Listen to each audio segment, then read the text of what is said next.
Professor Baliram पारी जी जो गांधी भवन के चेयरमैन हैं, दिल्ली यूनिवर्सिटी के सभी कॉलेजेस के डीन हैं, और आपको मालूम होगा एनवायरमेंट साइंस में आपने पीएचडी किया है पिछले 25 साल से। यह प्रोफेसर है, हमारा सौभाग्य है कि आज हमारे और ये दूसरे इक्वली वाइब्रेंट और dynamic personality multi faceted professor KD. Singh. Professor KD. Singh एक राइटर है, ये तो बहुत सारे काम करते हैं, मैं समझता हूँ अनलिमिटेड लेकिन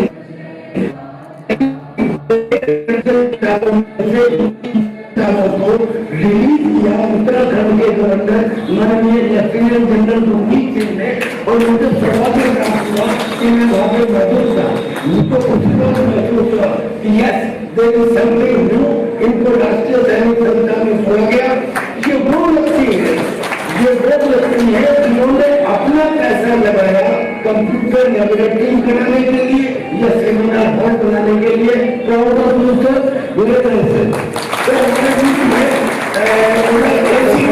assistant commissioner of police Delhi के बैठे हैं श्री राजकुमार खंडाला जी। आप ये देखिए लाइफ जो है रिटायरमेंट के बाद शुरू होना है, रिटायरमेंट के बाद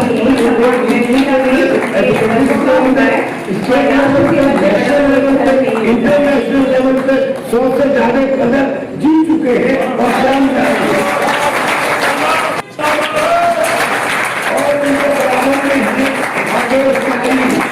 आदेश त्यागी जी कमाल के सोशल एक्टिविस्ट थे।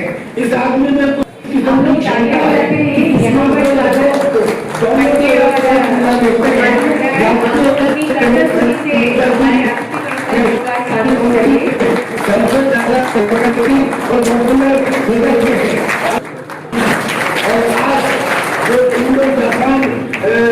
फाउंडेशन के चेयरमैन यहाँ पर आए, या जो यहाँ पे डॉक्टर त्यागी आए जो इंडस्ट्रीज के चेयरमैन है, या जस्टिस आए अनिल यादव, ये सब आदेश त्यागी जी के द्वारा आए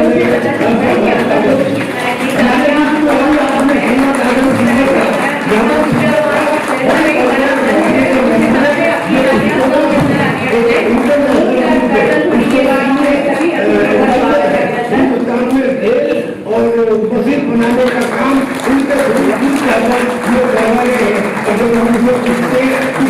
आप कौन है, ये कहते हैं कि मैं तो मजदूर हूँ, यानी मैं तो मजे से दूर हूँ।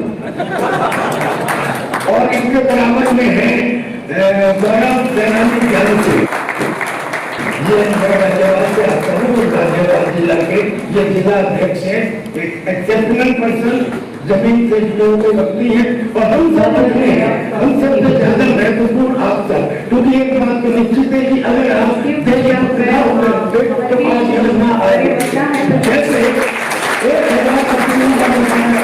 1000 बकरियां भी मिलकर एक शेर का मुकाबला नहीं कर सकती, ऐसे 1000 साधारण मनुष्य सड़क पर चलने वाले आप जैसे एक देशभक्त के बराबर नहीं हो सकते। आपकी जो कलेक्टिव विजडम है और जो आपकी प्रतिभा है, मैं एक फौजी सिपाही सबसे पहले आप सबको ईश्वर को साक्षी मान के सर झुकाता हूँ। आज एक भारत श्रेष्ठ भारत ये योजना बनाई गई 2015 में। उद्देश्य क्या था? उद्देश्य था कि हमारे जो 36 प्रदेश और यूनियन टेरिटरीज है उन्हें 2 में बांट दिया जाए, यानी उनकी ट्रेनिंग कर दी जाए। फॉर एग्जाम्पल उत्तर प्रदेश और अरुणाचल प्रदेश इन लोगों को ट्रेनिंग में लाया गया। इनसे कहा गया कि ये आपस में एक दूसरे के साथ अपना खान पान, अपनी रीति रिवाज, अपने स्टूडेंट्स को इधर से उधर भेजना, उनकी जानकारी लेना, अपनी संस्कृति की, अपनी कल्चर की, एक दूसरे से ऐसी मुलाकात करना, फिर इधर के लोगों का उधर के लोगों का मिला के एक क्लब बनाना। अब जैसे कहा गया एक भारत एक श्रेष्ठ भारत, मतलब EBSB शॉर्ट में कहें, एक भारत श्रेष्ठ भारत, तो EPSB क्लब बनाए गए। वो क्लब इसलिए बनाए गए ताकि इन लोगों में मित्रता हो जाए। अब मैं आपको बताऊं कि जितनी चीजें आती हैं सिविल में, असलियत में वो फौज से आती है। मार्तंड अगर मैं फौज के बारे में कुछ ज्यादा कहूँ, लेकिन सच यही है, हमारे यहाँ बड़ी सिस्टम होता है, बच्चे शायद ना जानते हो। हमारी बटालियन के अंदर जो सिपाही होते हैं, हम एक सिपाही को दूसरे सिपाही से बोल देते हैं ये तुम्हारा बड़ी है, और दूसरे को बोलते हैं पहला वाला तुम्हारा बड़ी है। अब एक विशाखापट्टनम का सिपाही है और एक बिहार का सिपाही है, मान लीजिए हमको बड़ी सिस्टम में डाल दिया। जो बड़े सिस्टम में डल जाते हैं, हमको तो ये फायदा होता है एज ए कमांडिंग ऑफिसर, मुझे पता लगता रहता है कि अगर एक मिशन है तो मैं दूसरे से जानकारी ले सकता हूँ। युद्ध के दौरान एक के दूसरे के बारे में खबर मिलती रहती है। उनका ये फायदा होता है कि रिटायरमेंट होने के बाद भी वो और उनकी फैमिली आपस में मिल जाती है, हमेशा के लिए दोस्त बन जाते हैं, एक दूसरे के त्योहार एक साथ मनाते हैं। यही चीज को डेवलप करने के लिए ये किया गया कि हम दो प्रदेशों को एक दूसरे के साथ मिलाएंगे, एक साल के बाद फिर एक प्रदेश को दूसरे प्रदेश से मिला देंगे, और ये कार्यक्रम 2015 से आज तक चल रहा है। अब जब हम एक भारत का नाम लेते हैं तो एक भारत में दो आदमी हैं जिनका नाम सबसे पहले आता है। एक तो है उसमें सरदार वल्लभ भाई पटेल। इसीलिए इस योजना को 31 अक्टूबर को जो सरदार पटेल जी का जन्मदिन है उस रोज शुरू किया गया।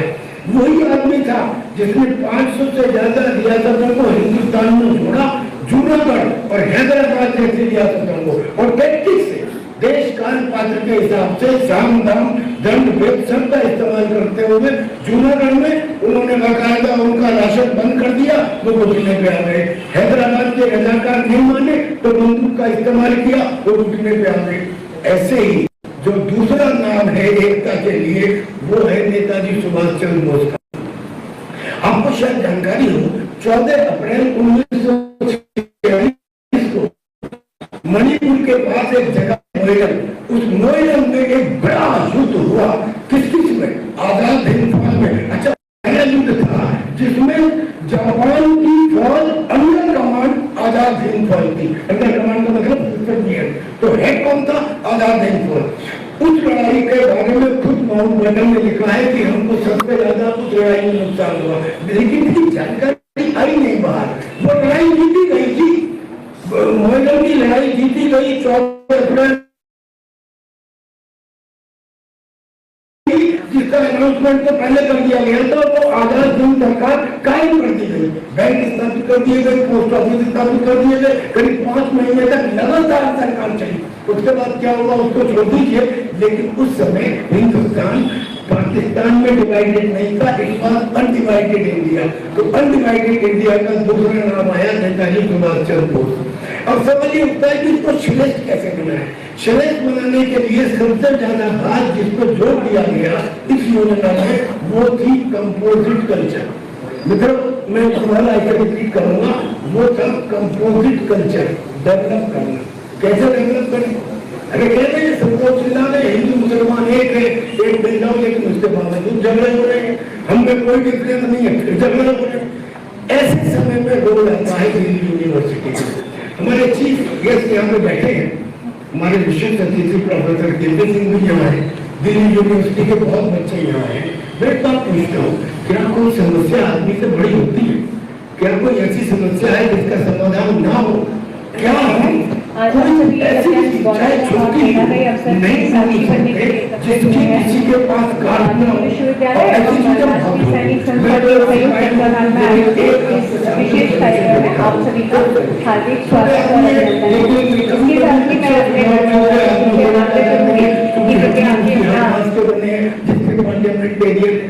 मेरा कहना ये है कि हिंदू धर्म मुस्लिम धर्म, क्या हम कुछ ऐसा निकाल सकते हैं जो इन दोनों धर्मों में एकता स्थापित करे?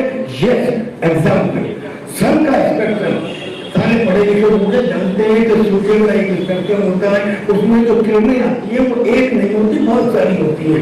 यानी कि उसमें gamma ray, X ray, ultraviolet, violet, indigo, blue, green, orange, red, visible, फिर इंफ्रारेड रे, फिर टीवी में, फिर रेडियो में, यानी कि बड़ा भारी स्पेक्ट्रम है। इसमें एक रे है जिसका नाम है इंफ्रारेड रे। मैंने क्या कहा जी? यही है, ये मेन यही है। ये जो इंफ्रारेड रे है ये हमारे लिए दोस्त है। अगर हमारे घाव हो जाता है तो वो इस इंफ्रारेड रे के द्वारा बनाया जाता है। ये हमको एफिशिएंसी देती है, ये हमें वार्मथ देती है, यानी कि इंफ्रारेड रे हमारे लिए बहुत अच्छी है। अब आप कल्पना कीजिए कि सूर्य पृथ्वी से इतनी दूर है कि उसकी लाइट को जमीन पर आने में 8 मिनट लगते हैं सुबह के टाइम। दोपहर के टाइम जब ऊपर आ जाता है तब कम, और फिर जब छिपता है तब फिर 8 मिनट लगते हैं। जब 8 मिनट लगते हैं तो जितनी तेज आ रही है सब आ रही है, लेकिन उस समय इंफ्रारेड रे ही पृथ्वी पर पहुंच पाती है। कारण ये कि जैसे गामा रेज है, एक्स रेज है, अल्ट्रावायलेट है, इनकी फ्रीक्वेंसी बहुत ज्यादा होती है। और जो फिजिक्स के यहाँ पे स्टूडेंट होंगे वो जानते होंगे कि it is known as Rayleigh law of scattering of light. It says that scattering of light is directly proportional to the fourth power of the frequency. यानी कि जितनी ज्यादा फ्रीक्वेंसी उतनी ज्यादा वो स्कैटर हो जाएगी। मीन्स अल्ट्रावायलेट रे, एक्स-रे, गामा रे वगैरह सब स्कैटर हो जाती है। क्या पहुंचता है पृथ्वी तक? इंफ्रारेड रे। अब ऐसे ही कल्पना कीजिए कि जो हिंदू है वो पूरब की तरफ को मुंह करके पूजा करता है सुबह को जिस किरण का फायदा उठा रहा है वो किरण है इंफ्रारेड रे। अब मुसलमानों की 5 नमाज होती है। पहली फजर जो सूर्य के निकलने से पहले ही पढ़ ली जाती है, फजर। उसके बाद फजर, जोहर के बाद असर के बाद मगरिब, और मगरिब के बाद ईसा। और ये सारी नमाज जो है ये दोपहर के बाद पढ़ी जाती है। यानी कि उस टाइम जब सूर्य पूरब से घूम के पश्चिम की तरफ आ जाता है, और पश्चिम में वही इंफ्रारेड रे जो सुबह को आई थी वो पश्चिम की तरफ से आती है उस समय। और मुसलमान भी पश्चिम की तरफ को मुंह करके ही नमाज पढ़ रहा है। इस बात को साइंटिफिकली 100%, 2000% करें, लेकिन बताया जाए ना, ऐसा नहीं है कि लोगों में सब जाहिर लोग ही हैं, अच्छे लोग भी हैं। उनकी समझ में आएगा कि धर्म के आधार पर भी हम एक है, हम अलग अलग नहीं है, और सब चीजों में तो हो ही सकते हैं। लिहाजा ये मेरी बात बनी कि हमको सबको प्रयत्न करना चाहिए कि अपने अपने लेवल पे कन्विंसिंग मेथड ढूंढे कि कंपोजिट कल्चर को डेवलप कर सके। मेरा लास्ट पॉइंट ये है कि आज के हिंदुस्तान में अनफॉर्चुनेटली एक भी ऐसा पॉइंट नहीं है, जैसा सारे वक्ताओं ने बताया, जिसके ऊपर अब खासतौर पर फाउंडेशन के प्रेसिडेंट दक्षिण गुजरात उन्होंने बताया जाति हो, धर्म हो, भाषा हो, हर बिल्कुल मैं एक फौजी सिपाही हूँ, मैं बीच के पास हूँ, बीच से भी छोटे युद्ध के मैदान में मिलता है, छोटे युद्ध के मैदान में मिलता है, लेकिन ज्यादातर बाइक मिलता है, थोड़े बहुत मिलता है जिनको मिल सकता है, उनमें से एक है। लेकिन मैं आपको मन के लक्ष्य मान के अगर आप सहमत हो तो हम लोग ये है कि क्या हम और ये क्षमता ले सकते हैं कि आज से कल सपना का इन सबको बहुत इज्जत के साथ अंदाज में जो एक दूसरे के साथ मिले